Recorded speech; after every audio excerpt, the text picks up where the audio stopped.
પ્રધાનમંત્રી આવાસના યોજનાના ફોર્મ લેવા માટે લોકોને હાલાકી પડી રહી છે। કડકડતી ઠંડીમાં વહેલી સવારથી જ લોકો અહીંયા લાઇનમાં ઊભા રહ્યા છે। સુવિધાના અભાવે લોકોને તકલીફ પડતી હોય તે દ્રશ્યો અમારી પાસે આવ્યા છે। સિનિયર સિટીઝનો વહેલી સવારથી જ કડકડતી ઠંડીમાં અહીંયા લાઇનમાં ઊભા રહ્યા છે। આજે મેં પ્રધાનમંત્રી આવાસ યોજનાના મકાનના ફોર્મ માટે સવારે 5 વાગ્યાના આવ્યા છીએ।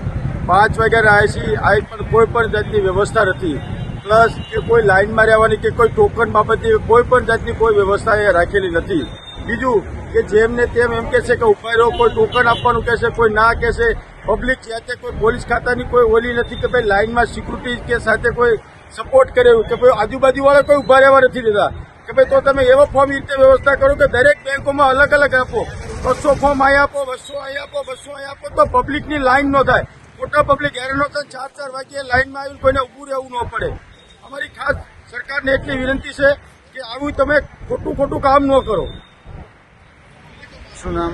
મારું નામ રાજુભાઈ કણવીરિયા।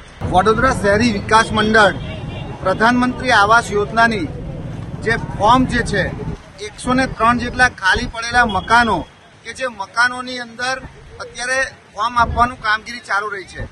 1 તારીખથી લઈ 20 તારીખ સુધી આ ફોર્મ આપવાની પ્રક્રિયા હતી। ફોર્મ પરત કરવાનું પણ 20 તારીખ સુધીની મર્યાદામાં હતું, પરંતુ આ સરકારની કાંઈક ને કાંઈક ચૂકના કારણે આજે તમે જુઓ કે ગરીબ અને મધ્યમ વર્ગના લોકો જે મકાન મેળવવા માટે 1 થી 20 તારીખની જગ્યાએ આજે લાઇનમાં ઉભા રહ્યા છે, કારણ કે આ ફોર્મની અછત।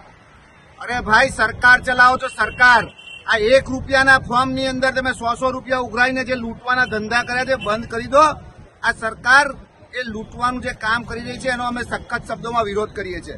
બીજી બાબત એ છે કે જો તમે 1 તારીખથી 20 તારીખ સુધીમાં જો ફોર્મ આપ્યા હોત તો આ રીતે પબ્લિકને હેરાન ના થવું પડે। લોકો 4 વાગે આવી કડકડતી ઠંડીની અંદર અહીંયા આવી અને લાઇનમાં ઉભા રહે છે। કેમ?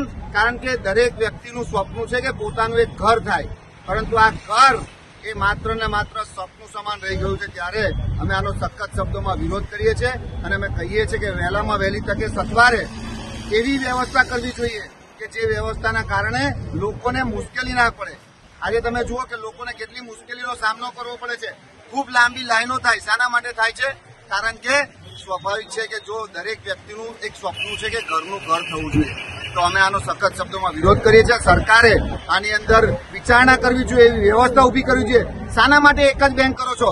તમે સરકાર છો, સરકારી આવાસ યોજના છે, આપો 10, 20, 25 બેંકોમાં કે જેથી કરી અને આ લોકો એ પોતાનું મકાન મેળવી શકે, શાંતિથી ફોર્મ મેળવી શકે। એટલે અમારી માંગ છે કે આ રીતની વ્યવસ્થા ના હોવી જોઈએ, દરેક બેંકની અંદર આ ફોર્મ મળવા જોઈએ।